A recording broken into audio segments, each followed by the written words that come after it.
I don't think this is the American way. We are not a can't-do nation. We, throughout our history, have been a can-do nation. And so part of the theme here is that we can do better.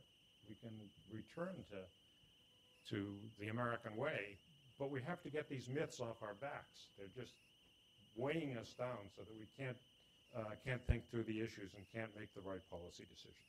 Okay, let's flip now from personal views to logic. And the logic that the book goes through, and I know some of you, I can see some of you here have read the book already, and I hope more of you do, comes out with some of these conclusions. First is that saving cannot generate production or business investment. It's just not the way it works. So when people talk about we got to save more, it is just plain logically false. It just can't work that way. Deficits do not reduce national saving or investment. It's not possible.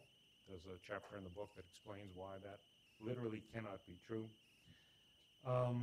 And Treasury securities that are issued are not like personal debt.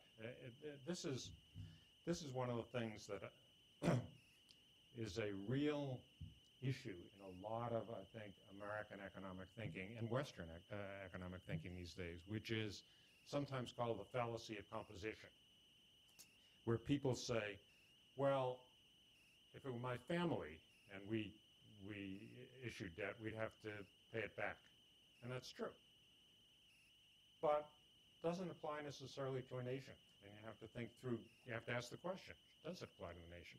The fallacy of composition, some of the illustrations, in the book, the illustration I use is, suppose you've got a city where there's really bad traffic, a lot of commuting from 8 to 9 in the morning, the traffic is all jammed up, and somebody says, I'm going to beat it, I'm going to get it going at 7 o'clock, and I'll get there much faster, I won't have to deal with all the traffic. Well, it works for him.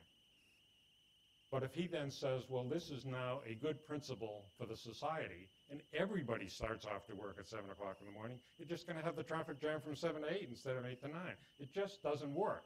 Same thing, and another example is you got a crowd at a football game, one person stands up and he can see better. But if everybody stands up, it doesn't accomplish anything. So the basic idea that when you hear a politician say, well, you know, any well-run family has to stay within its budget, therefore the U.S. does, he's wrong. He's just simply has not thought through the issues. Needs to read the book. At least needs to get his staff to read the book.